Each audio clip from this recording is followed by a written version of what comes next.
거룩하고 복된 3월 첫 주일입니다. 오늘 3월 이 동안에도 하나님의 말씀으로 인하여 힘을 얻고 하나님의 또한 말씀으로 인하여 하나님과 동행하시는 저와 우리 사랑하는 성도님들이 다 되실 수 있기를 간절히 소망합니다. 우리는 죄를 생각할 때 우리 나름대로 어떤 죄는 큰 죄, 어떤 죄는 작은 죄, 어떤 죄는 그냥 넘어가도 되는 죄, 어떤 죄는 그냥 넘어가서는 안 되는 죄, 이렇게 생각하고 판단하지요. 그러나 하나님 앞에서는 큰 죄나 작은 죄나 어떠한 죄든지 다 똑같은 죄라는 것입니다. 그래서 하나님 앞에서는 회개하지 않아도 되는 그런 죄는 없는 것입니다. 더욱이 중요한 것은 하나님은 사소한 작은 죄까지라도 끝까지 회개하기를 원하신다라는 것이지요.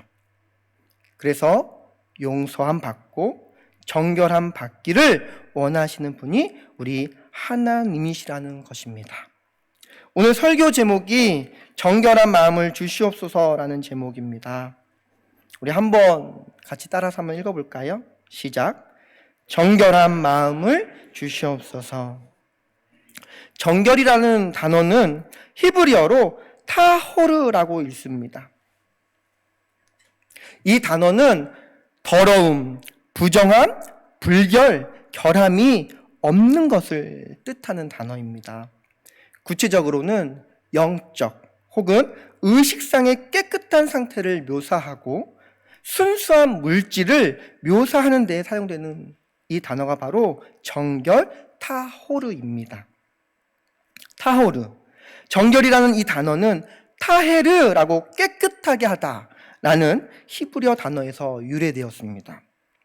그래서 정결이라는 이 단어는 더러움을 제거하는 상징적인 의식 절차를 거쳐 그 의식이 다 준수되면 마침내 정결하게 되었다라고 하는 그 의미에서 또한 그 뜻이 담겨져 있다라는 거 기억하실 수 있길 소망합니다. 이 정결이라는 단어를 우리가 좀 더 쉽게 풀이하자면 이렇게 또 우리가 풀이할 수 있어요. 순결 또는 순수라는 단어입니다. 정결, 순결, 순수, 그 의미와 뜻이 같다 할 수 있겠습니다. 시편 12편 6절 우리 하나님 말씀에 이렇게 고백되어져요. 여호와의 말씀은 순결하며 흙 도가니에 7번 단련한 은 같도다 라는 말씀입니다.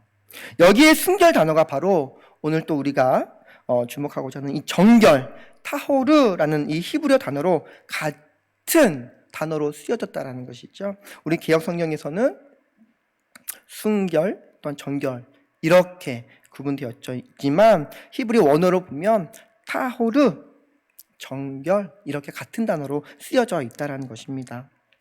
시편 12편 16절과 같이 여호와의 말씀은 순결하며,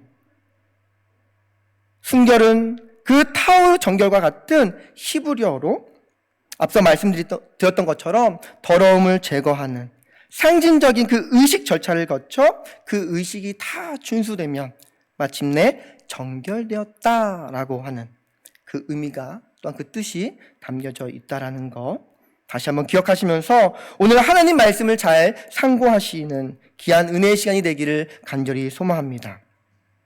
그리고 언제 한번 말씀드렸던 것처럼 순진이라는 단어 있습니다. 순수 또는 순결의 단어 비슷한 것 같지만 그 의미와 뜻이 확연하게 다름을 우리가 발견해요. 순진은 선과 악을 구별 못하는 그 의미로서 더 커요. 순진하다, 즉 선과 악을 구별 못한다. 반면에 순수 또는 순결은 선과 악을 구별할 줄 아는 그 의미가 더 큰 것으로 참고하여 말씀드립니다. 그래서 성경에서의 이 정결이라는 것은 하나님은 하나님의 백성들이 죄로 더럽히지 않은 영적, 도덕적 순결을 지닐 것을 요구하신다는 거예요. 다시 한번요. 하나님은 하나님의 백성들이 죄로 더럽혀지지 않은 영적, 도덕적 순결을 요구하신 분이 하나님이시다. 즉 죄에 대해 깨끗하지 못한 자는 어느 누구라 할지라도 하나님으로부터 거부와 형벌을 받을 수밖에 없다라는 것이에요. 이것을 잘 반영한 한 선지자가 있어요. 바로 하박국 선지자인데요. 우리 하박국 선지자, 여호와의 정결함을 어떻게 고백했는지 제가 한번 읽어드리겠습니다. 하박국 1장 13절인데요. 한번 잘 들어보실 수 있길 소망합니다. 주께서는 눈이 정결하심으로 악을 참아보지 못하시며 폐역을 참아보지 못하시거늘 어찌하여 거짓된 자들을 방관하시며 악인이 자기보다 의로운 사람을 삼키는데도 잠잠하시나이까. 여호와의 정결함을 반역법으로 열거하고 있지요. 더욱이 죄가 혐오감이 되는 것이 죄에서 더럽혀짐은 어떤 다른 무엇으로 결코 제거되거나 해결되거나 쉽게 극복하지 못하는 데 있다는 것입니다. 그리고 그 죄가 두려움이 되는 것은 정가성이 있어서 자손들을 대대로 더럽힌다는 것에 가장 큰 문제점이 있다는 것이죠. 그러므로 사랑하는 성도님, 이 시간 하나님께서 어떻게 우리에게 정결함을 요구하시는지, 그리고 왜 우리가 정결한 마음을 가져야 하는지 이 시간 정결한 마음을 주시옵소서라는 제목 다시 한번 상고하시면서 말씀을 듣는 가운데 깨닫는 은혜가 있어지기를 주님의 이름으로 축복합니다. 우리 본문 1절에서 6절까지 말씀을 보면 1절부터 6절까지의 말씀은 입술의 죄입니다. 즉 말로 범하는 죄에 대한 메시지를 담고 있다는 것이지요. 1절 말씀을 보면 하나님은 얼마나 죄에 대해서 민감하게 반응하시는지 알 수 있다는 것이에요. 그것이 1절에서 6절까지 이 본문의 말씀을 살펴보면 어떤 이야기냐면 저주의 이야기를 들었다는 것이에요. 저주의 이야기를 들었습니다. 그런데 자신이 저주에 대한 이야기를 한 것이 아니라 저주 이야기를 듣고서도 증인이 되어서 제가 저주의 이야기를 들었습니다 라고 말하거나 알리지 않으면 하나님은 그 죄가 자기에게 돌아간다라고 오늘 분명하게 말씀하고 있는 것이지요. 그래서 하나님께서 무엇을 말씀하고 계십니까? 바로 죄의 증인이 되어야 한다라는 것이에요. 내가 죄를 보았노라고, 내가 죄된 이야기를 들었노라고 이야기를 해야 한다라는 것입니다. 왜냐하면 자칫 나만 죄를 짓지 않으면 되지 하고 생각할 때 그 그릇된 판단이 개인뿐만 아니라 한 공동체가 죄악에 빠질 수 있어지기 때문입니다. 그래서 저는 죄는 개인의 문제이면서도 또한 공동체의 문제인 것이라 다시 한번 우리가 상고했으면 좋겠습니다. 그러므로 죄에 대해서 증인이 되어줘야 하고 또한 알릴 사람이 되어줘야만 한다라는 하나님의 말씀에 다시 한번 귀 기울이실 수 있기를 소망합니다. 그런데요, 여기서 저는 하나의 또 의문점과 반문하는 생각이 들었습니다. 혹시나 앞서 하나님 말씀을 들으시면서 죄의 증인이 되어야 한다? 죄의 증인, 죄를 알려야 하고 죄를 들춰내어야 하고 그 죄에 대해서 말을 해야 한다?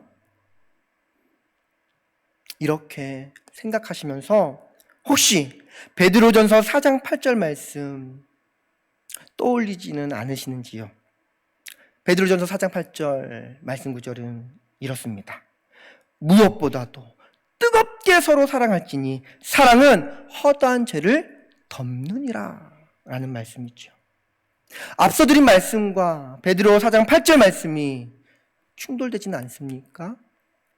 죄의 증인이 되어야 한다라고 한쪽에서는 말하고 또 한쪽에서는 사랑은 허다한 죄를 덮느니라 라는 이 말씀, 상반되면서 충돌하고 있는 말씀처럼 우리가 또한 의문점과 반문이 생겨지는 거 당연한 것이죠. 그래서 오해하지 마시라고 다시 한번 상고하고자 말씀드립니다. 베드로전서 4장 8절의 말씀에 죄를 덮느니라 할 때 이 덮다는 헬라어로 칼립토라고 있습니다. 칼립토라는 이 덮는이라 이 단어는 시편 85편 2절에서의 덮으셨나이다 라는 단어와 그 의미, 그 뜻을 같이 하고 있는데요. 이것은 하나님께서 죄를 용서하심에 대한 전제가 먼저 반영된 상태에서 덮다라는 해석으로 사용되어진다는 사실입니다. 다시 한번 기억합시다. 죄를 덮다, 이 덮다라는 의미는 하나님께서 죄를 용서하심에 대한 그 전제가 먼저 반영되어서 덮다라는 그 상태로 해석을 한다라는 것. 그래서 이해를 돕기 위해 시편 85편 2절을 제가 한번 읽어드리려고 해요. 우리가 보는 개정 성경에서는 시편 85편 2절에 이렇게 고백합니다. 주의 백성의 죄악을 사하시고 그들의 모든 죄를 덮으셨나이다. 여기서 덮으셨나이다를 용서라는 단어로 바꿔서 읽어보겠습니다. 주의 백성의 죄악을 사하시고 그들의 모든 죄를 용서하셨나이다. 그런데 좀 매끄럽지 못하게 들려지시지는 않으신지요? 제가 봐도 좀 매끄럽지 못해요. 왜요? 죄악을 사하시고 모든 죄를 용서하셨나이다? 사하시고라는 말과 용서하셨나이다라는 말 같은 해석이잖아요. 그래서 또 하나 준비했어요. 다시 한번 시편 85편 2절에 주의 백성의 죄악을 사하시고, 이 사하다, 이 단어는 히브리어로 나사라고 있는데요. 들어 올려지다, 나르다, 가지고 가다 라는 뜻입니다. 그리고 그들의 모든 죄를 덮으셨나이다 라고 다시 한번 우리가 해석해서 읽는데, 그럼 다시 한번 제가 읽어보도록 하겠습니다. 주의 백성의 죄악을 가져가시고 그들의 모든 죄를 용서하셨나이다. 좀 매끄러워졌지요? 죄악을 가져가시고 그 가져가신 그 죄악을 다 어떻게 해요? 덮으신 하나님. 그러나 본 해석은 이해를 돕기 위한 것이었고, 본 성경 구절에서 덮다라는 히브리어 카사를 사용한 것에 대한 중점을 두셔야 한다는 사실이에요. 그러므로 중요한 것은 베드로전서 4장 8절과 시편 85편 2절에서 이 덮다라는 이 단어, 그 의미와 뜻이 같은 것으로, 즉 하나님께서 죄를 용서하심에 대한 전제가 먼저 반영되어지고 그 상태에서 덮다라는 해석으로 사용되는 아주 중요한 의미가 있다는 것 참고하셨으면 합니다. 그래서 죄를 덮다라는 것은 모른 척하다, 알고도 넘어간다, 섬신 쓰듯 지나가는 것에 그 비유로 사용되어지는 의미가 절대 아니라는 것입니다. 앞에서 살펴본 바와 같이 죄의 증인과 관련된 이 의미가 더 깊어진다는 것이죠. 왜냐하면 죄의 증인의 역할은 죄인의 잘못의 치부를 드러냄으로써 그가 수치와 정죄함을 받기 위함이 아니라 오히려 죄의 증인은 죄인이 하나님 앞에 용서함 받을 수 있는 길로 인도하는 역할이다. 그리고 용서함을 받고 다시 정결함으로 거듭날 수 있도록 하는 것이 바로 죄의 증인의 역할의 그 중요성을 다시 한번 기억하시는 저와 우리 사랑하는 성도님들이 다 되실 수 있기를 소망합니다. 사랑하는 성도님, 죄의 증인의 역할이 얼마나 중요한지 오늘 또한 본문 말씀을 통하여 우리가 상고하고 있습니다. 우리 모두 어떠한 죄이든 하나님 앞에 용서함을 받을 수 있는 길로 인도하는 죄의 증인이 다 되어질 수 있기를 간절히 소망합니다. 하나님께 용서함 받아 정결함으로 거듭나게 하는, 그렇게 하나님 앞에 죄의 증인이 다 되시는 저와 우리 사랑하는 성도님 한 분 한 분 다 되시기를 주님의 이름으로 축복합니다.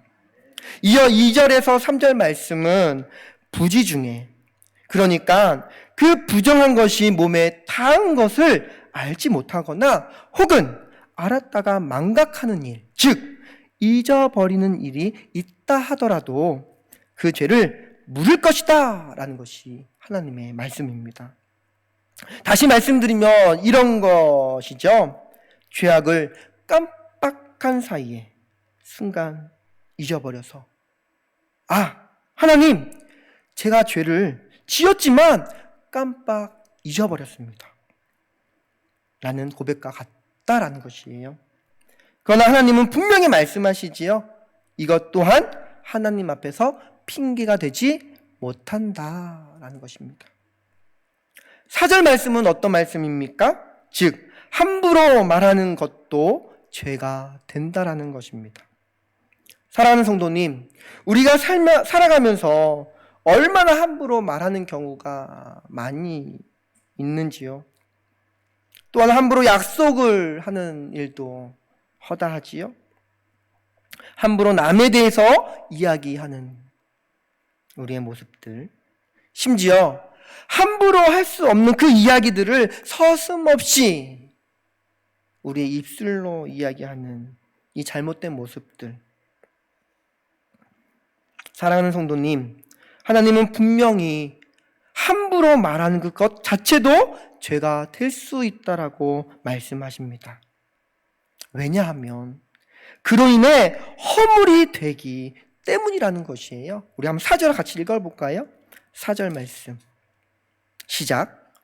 만일 누구든지 입술로 맹세하여 악한 일이든지 선한 일이든지 하리라고 함부로 말하면 그 사람이 함부로 말하여 맹세한 것이 무엇이든지 그가 깨닫지 못하다가 그것을 깨닫게 되었을 때는 그 중 하나에 그에게 허물이 있을 것이니. 여기서 허물은 히브리어로 아샴이라고 읽어요. 아샴. 그 의미는 위해를 가하다, 위협을 주다, 그리고 위험의 근거가 될 수 있다라는 의미를 갖고 있어요. 허물. 즉 함부로 말하는 그 자체 때문에 우리는 그 순간부터 위험의 근거를 주었다라고 말씀하시면서 죄가 된다라는 것이죠. 그래서 5절 말씀을 보면 이 중 하나에 허물이 있을 때에는 아무 일에 잘못하였노라 자복하라고 말씀하세요. 자복하다. 여기서 자복은 어떤 사실에 대한 인정과 선언을 강조하는 바가 더 커요. 그래서 하나님께 죄를 인정하고 선언하고 알리는 것을 설명해 주는 대목이에요. 그래서 죄에 대한 고백이 반드시 하나님께 행해져야 한다라는 사실을 우리에게 주목하게 하시는 것이지요. 그러므로 다시 한번 우리가 크게 깨닫는 바가 있습니다. 무엇을요? 이런 가정 하나하나가 바로 정결함으로 가는 하나님의 구속사라는 것을 깨닫게 된다는 사실이에요. 정결, 즉 선과 악을 아는 것, 구별하는 것. 그래서 지난 금요 새벽 예배부터 또한 겟세마네 기도회까지 그리고 오늘 상고하는 본문 속에서 큰 타이틀 주제가 있다고 한다면 속죄제를 드리는 규례 안에 정결함의 그 의미로 이렇게 세밀하고 디테일하게 아주 작은 부분에까지 정결함으로 가는 적용을 우리에게 들려주고 계신다라는 것입니다. 사랑하는 성도님, 하나님은 모든 작은 죄까지도 끝까지 회개하기를 원하십니다. 그리고 우리가 정결하게 되기를 원하시는 분이 우리의 하나님이시라는 것이죠. 하나님 앞에 작은 것이라고 무시하거나 소홀히 했던 우리의 잘못된 죄가 있다라고 한다면 하나님 앞에 회개하고 용서함을 받아 정결함을 다시금 회복하여 거듭난 거룩한 인생이 되기를 주님의 이름으로 축복합니다. 우리 7절 이하의 말씀 또 주목합니다. 7절 이하의 말씀은 자신이 지은 죄를 용서함 받기 위해서 어린 양을 바치고 싶지만 형편이 그러하지 못할 때 산비둘기 2마리와 집비둘기 새끼 2마리로 제사를 드릴 수 있다라는 것을 들려주고 있어요. 또한 11절 말씀을 보면 산비둘기와 집비둘기도 형편에 되어지지 않을 때, 그것마저도 형편에 되어지지 않을 때 고운 가루 예물을 드리라고 말씀하십니다. 이 말씀이 무엇입니까? 예물은 반드시 필요한 것이지만 그 예물로 인해 제사, 즉 하나님 앞에 나아갈 때 걸림돌이 되어서는 안 된다라는 것이에요.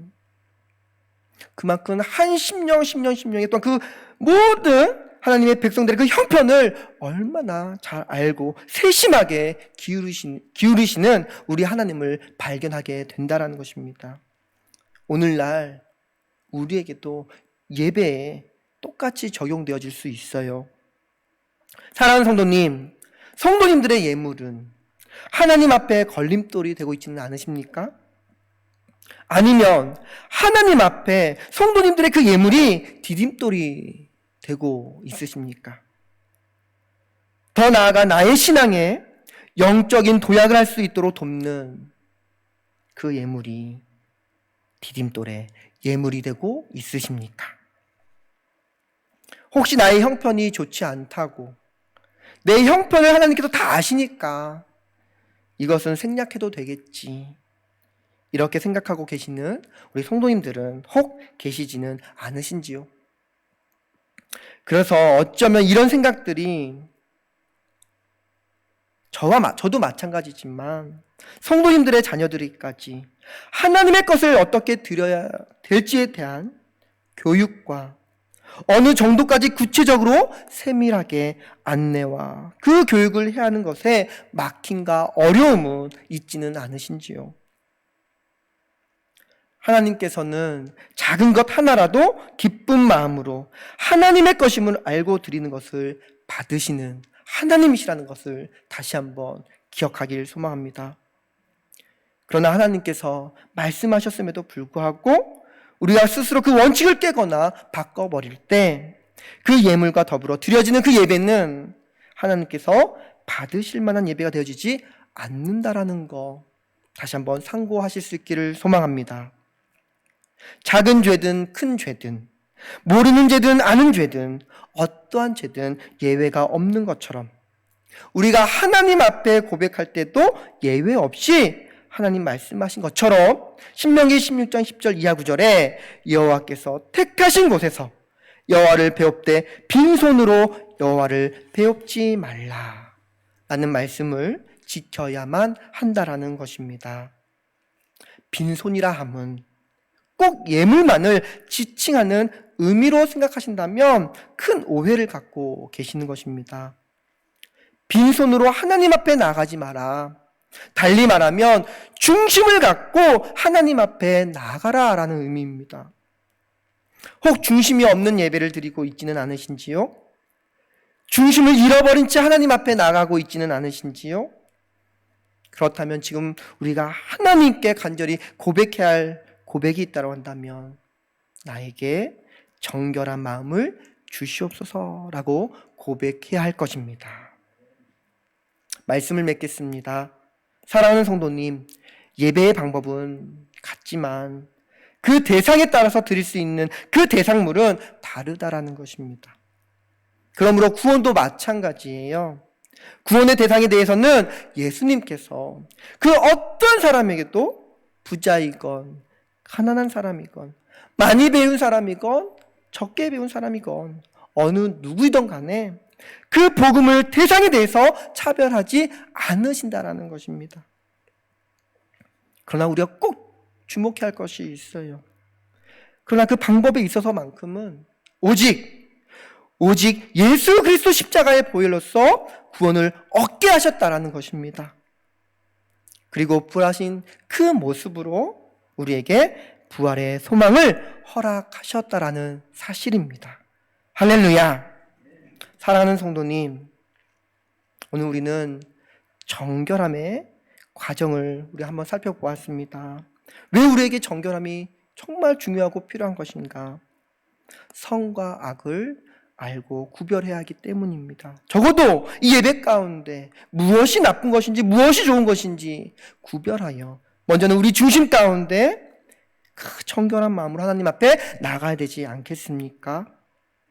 오늘 주신 말씀 다시 한번 상고하시면서 정결한 마음을 먼저 회복하실 수 있는 저와 우리 사랑 성도님들이 다 되실 수 있기를 소망합니다. 다시 한번 그 정결함을 회복하셔서 오늘 우리에게 부어주실 하나님의 또한 놀라운 은혜와 기쁨과 사랑을 만끽하시는 한 주간 다 되어주실 수 있기를 주님의 이름으로 축복하고 축복합니다. 자리에서 일어나셔서 우리 정결한 마음 주시옵소서. 우리 같이 찬양하며 하나님께 영광 올려드립니다.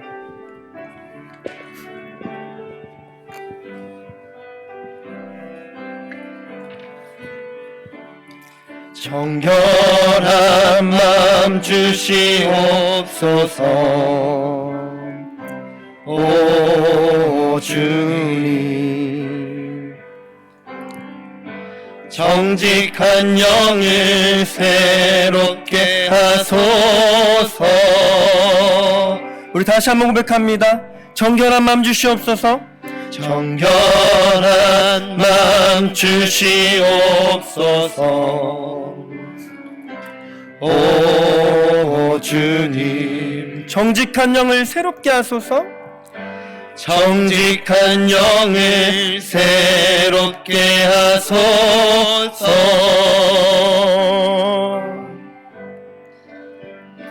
나를 주님 앞에서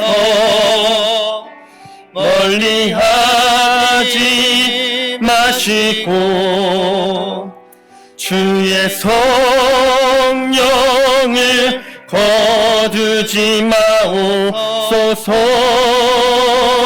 우리 그 구원의 기쁨을 회복시키신 그 구원의 기쁨 다시 회복시키시고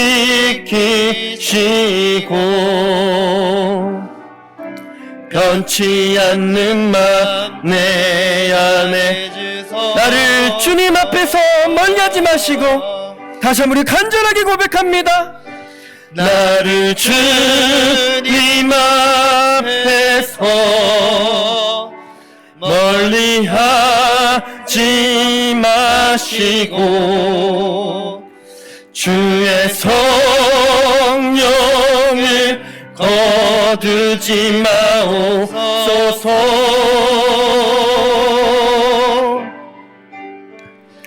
그 구원의 기쁨 다시 회복시키시고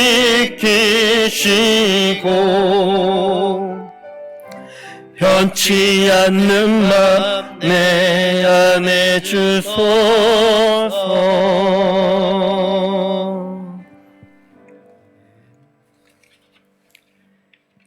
이제는 우리 주 예수 그리스도의 은혜와 하나님 아버지의 크신 사랑과 성령님의 내주 교통하심이 정결한 마음을 회복하여 그래서 거룩한 영적인 도약으로 기대하고 소망하여 머리 숙여 간절히 소원하는 우리 은강 성도님들의 그 머리 위에, 그리고 가정과 자녀 위에, 사업장과 직장 위에 이제로부터 영원까지 우리와 함께 있을지로다.